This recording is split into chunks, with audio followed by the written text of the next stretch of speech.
You've done the squats, you've powered through the cardio, but no matter how hard you train, the fat around your hips and thighs seems to refuse to budge.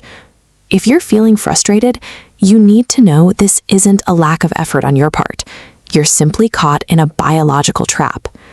Biologically, female bodies are engineered for survival and reproduction. Estrogen actively directs your system to hoard energy, specifically storing it as fat in the hips and thighs as a metabolic safety net. To understand why this fat is so hard to lose, we have to look at cellular receptors. Your fat cells have two main types of receptors controlling how they release energy. Beta-2 receptors act like accelerators. They quickly shrink and release energy into your bloodstream. But your lower body is packed with alpha-2 receptors. These act like the brakes, locking the cell down. Because of these receptors, spot reduction is physically impossible. When you do a crunch or donkey kick, you work the local muscle, but your body doesn't pull energy from the fat directly above it. Instead, your circulatory system mobilizes energy globally from all over your body, often bypassing those stubborn alpha-2 zones completely. Since you cannot command a specific fat cell to burn through isolated exercises, reshaping your lower body requires a different strategy. You have to fight a two-front war: systemic fat loss driven by your hormones, combined with targeted muscle growth in your glutes. Step 1 is establishing the right metabolic environment to force those alpha-2 cells to open up. That requires a moderate caloric deficit of 10 to 15%, paired with a high daily protein intake of 0.8 to 1 gram of protein per pound of body weight. But calories are only part of the equation. You have to control insulin. When you consume refined carbohydrates, your blood sugar spikes, and your body releases a flood of insulin. High insulin levels actively block your body from accessing and burning stored fat.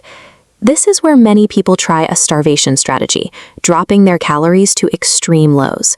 Do not do this. Severe restriction triggers adaptive thermogenesis. Your body panics, holds on to the stubborn fat for survival, and burns your metabolic muscle tissue instead. This survival mechanism is also why hours of steady-state cardio often fail to produce a toned lower body. Cardio burns calories while you're moving, but it does little to build the muscle mass needed to increase your daily metabolic rate. For that, you need high-intensity strength training. This chart plots resting metabolic rate over time. Notice the flat line for cardio. Now look at the strength training trajectory. Muscle is metabolically active tissue. Adding muscle permanently increases the calories you burn at rest. Building muscle mass provides a biological advantage that goes beyond aesthetics. This tissue acts as the engine required to constantly burn through stubborn fat, even while you are sleeping. Once you have established a nutritional baseline that manages your insulin, you can move to the physical stimulus. For glute development, the primary compound movement is the barbell hip thrust. This chart shows muscle activation data measured by electromyography. Look at the barbell back squat. It generates a mean gluteus maximus activation of around 130% of maximum voluntary contraction. But the barbell hip thrust dominates, measuring at nearly 229%. Here is the biomechanical reason for that difference. In a squat, the heaviest point of resistance occurs at the bottom of the movement, when the glute is stretched and at its weakest. The hip thrust loads the glute at full horizontal extension, exactly where the muscle is best positioned to generate maximum force. Squats are still a vital secondary movement, but depth is non-negotiable. Stopping parallel to the floor primarily targets your quadriceps. To recruit the glutes, you must squat deep, aiming to bring your hamstrings down to your calves. When performing your hip thrusts, watch your foot placement. If you place your feet too far forward, you will shift the mechanical load away from your glutes and into your hamstrings. Finally, you need to correct bilateral asymmetries, where one leg is naturally stronger than the other. You solve this by finishing your routine with unilateral exercises, like walking lunges or split squats. By aligning your routine with the EMG data, making hip thrusts your primary focus, deep squats your secondary, and finishing with unilateral lunges, you are taking a scientifically proven shortcut to maximize glute growth. To execute the hip thrust safely and effectively, you have to protect your lower back. Keep your chin tucked and lock your torso into a ribs down position.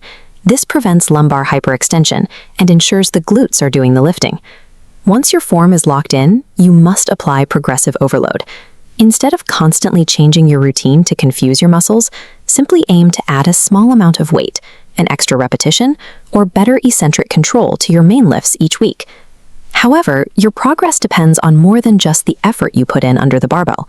Invisible variables like sleep quality and psychological stress dictate how your body actually responds to and recovers from that training.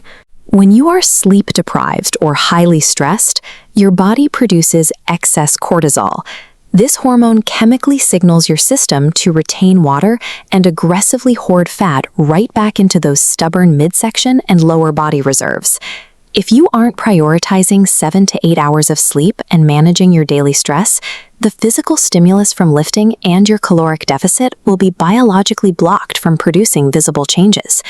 To permanently reshape your lower body, these 4 pillars must work in sync: a caloric deficit, high protein intake, progressive overload on your hip thrusts, and dedicated recovery. You also need to set realistic expectations for your timeline. Remember the sheer density of those alpha-2 receptors locking down the fat in your hips and thighs. Because of those receptors, the lower body will strictly be the last place the fat comes off. You have to be patient and push through the phase where your arms, chest, and upper body lean out first. Consistency is everything here. Most people quit just weeks before their systemic fat loss finally breaches those stubborn lower body reserves. If you stop early, the alpha-2 cells win. Abandon the hamster wheel of endless cardio and the illusion of spot reduction. Stick to this biological blueprint, build the muscle, and you will permanently reshape your lower body. If this breakdown helped you rethink your training, subscribe for more science-based fitness guides.